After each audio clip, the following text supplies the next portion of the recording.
Bobby Ryan bought out by the Ottawa Senators, which I'm actually surprised by because Ottawa buying someone out is significant. Like it saves them $3 million, which is the long and short of it. Or I think it was 3.5. That's the long. Listen, they were taking a lot of criticism for it. They have no money, and they found a way to save $3.5 million. Of course, they bought Bobby Ryan out. Of course they did. It makes perfect sense. It's logical. It shouldn't even be criticized. What should be criticized is they called it a hockey move. Stop! Guy just won the Masterton. He's an amazing story. He probably could have provided value to your team next year, in which a season which you're not going to compete in. No way. There's no chance. It's clearly a financial decision, and you called it a hockey one. Stop lying. Yeah. Just say Really. I know. Stop lying. You could have just said nothing. You could have. We thank Bobby for his blah blah. Let's say it was a hockey decision. What us buying you out was a hockey decision is just saying you suck. Yeah. Yep. We bought you out as a hockey decision. If you guys bought me out and said it was a podcast decision, probably I would assume I'm not very good at podcasting. You know what I mean? Yeah. I don't understand. Right. Oh, yeah, it was a hockey decision. What? I mean, he was never going to live up to the contract that he had, but that wasn't the point. That wasn't the point. That wasn't the point. His role changed, and you're on this garbage team, and you're a great story, and, 100 days sober, comes back, scores a hat trick, and he would have been several hundred days sober, coming back. He could have played the next 2 seasons, and then who knows, maybe you could have even brought him back, at the end of his contract on this cheap deal. I don't know. Maybe, who knows? Maybe it was pressure from his camp. Listen, buy us out, set us free so we can go play somewhere else. Yeah, could be. I doubt it. Also, at the end of this coming season, so at the next off season, there are as many people on this Zoom call as the Ottawa Senators have on their roster. They have 3 guys signed through next year. Wow. So, and now they're about to draft some guys. It would have been nice just to have Bobby Ryan to just some consistency, Just be a warm body with a pulse. Yeah. This is the thing, man. They're going to have, all these great draft picks.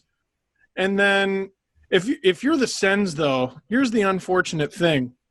They're going to draft all these guys, and hopefully they're going to be good players, but not too good. Because if they are, you got to pay them. Yeah, true. That's the devil about good players. It's a bummer. Come on, man. What are we? Sell them! For God's sake! Sell them as a hockey decision. It would make the team better.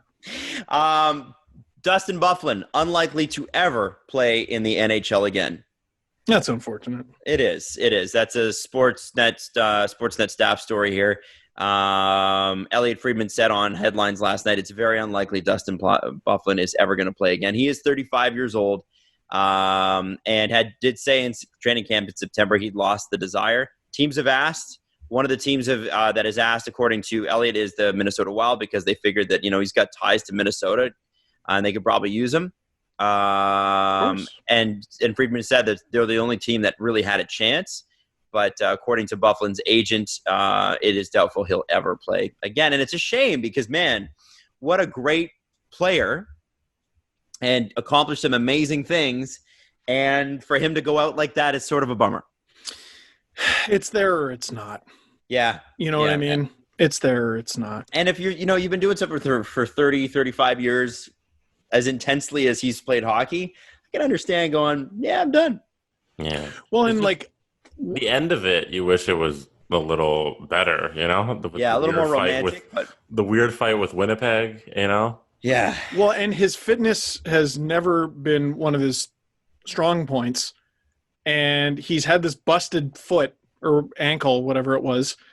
Lord knows if it's even properly healed by now. Lord knows what kind of shape he's in or if he's been working out at all. Right. When you're done, you're done. I admire a guy for knowing when he's done. Yeah, you know, me because you always go, oh, you could still play. People still want you. You could go and win a championship. He's already won a championship, and he's made a shitload of money. Yeah, exactly.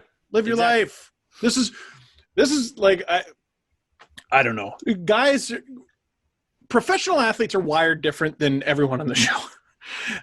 They have a different compete. But I remember looking at like Conor McGregor, for example, after the Mayweather fight, and he had like a newborn baby. I think he was 29. He had like several $100 million in the bank. I'm like, dude, retire. Yeah. You've won the lottery. You have more money than you'll ever need, ever. You got, you know, his life partner. I don't know if, I don't think they're married. You got this kid. You still have your health. How rare is it that a professional athlete of any type, let alone a mixed martial artist, escapes with their health? And wow, you talk about a guy who maybe he should have retired. Yes, absolutely. For a variety of reasons. Jesus, dude, what are you doing? Yeah, he's unfortunately, asshole, I think is what you're looking for. Yeah, absolutely. A couple things on Montreal. First off, Max Domi, according to his new agent Darren Ferris, has not requested a trade. He wants to stay in Montreal. And obviously, when you go from, and Eric Engel said this perfectly, you go from 77 points to 40 points, or is it 70 points to 44, whatever it is. And then you're centering the fourth line in the playoffs. It's not great. You think Max Domi stays in Montreal? Yes, I do. There's a tweet from Jack Hahn, who is a sorry, Jesus, choking. I tried to mute myself. There's Jack Hahn, who used to be with the Leafs organization. He was briefly an assistant coach with the Toronto Marlies, and he was basically glowing about all the great things Max Domi does and the little things, even in the season where his numbers weren't as big. Mm-hmm. There's a few things that the Montreal Canadiens need, and none of them are less offense. You know what? Yeah, like right. They should bring him back. Absolutely. You know, they do need to talk about roles.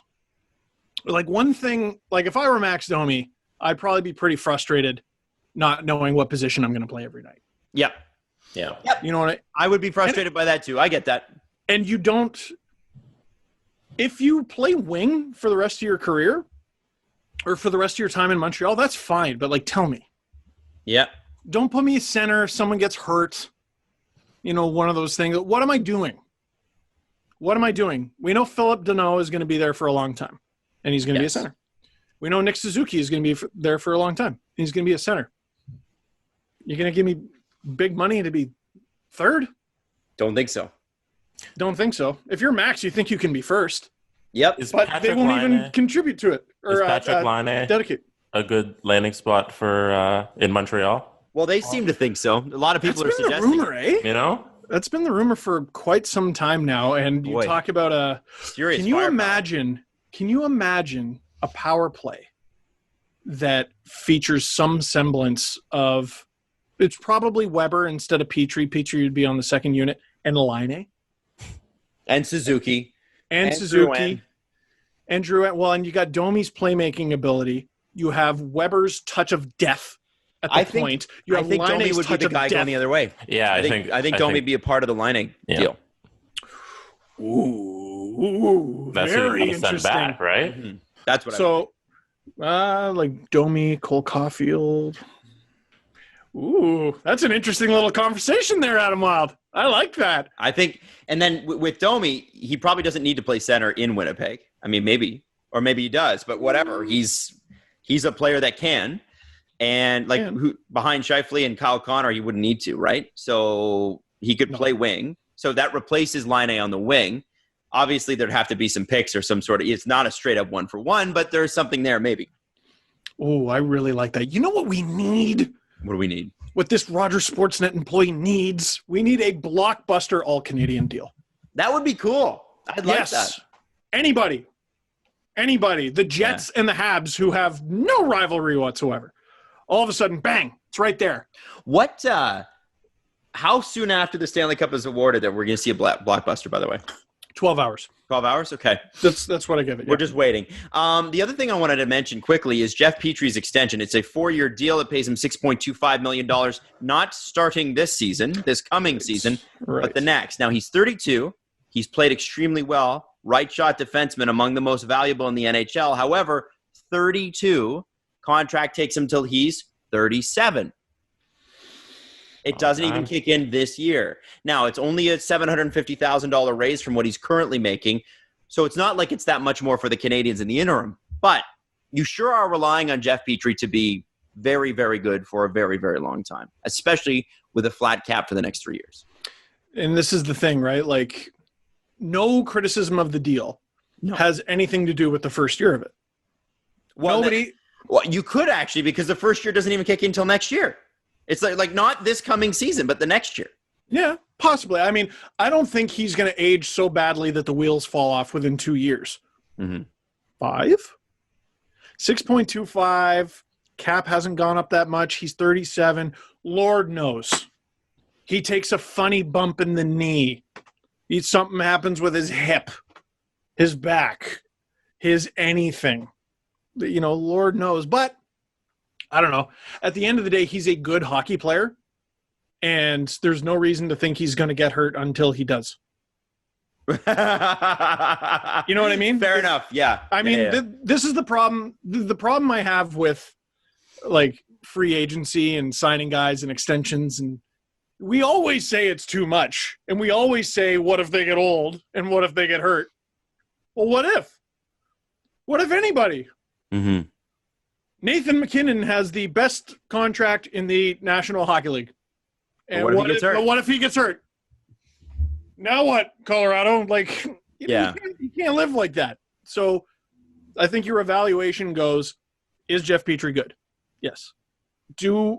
Barring major injury, do we think he's going to be effective for at least this long? Yes. Yes. Sign him.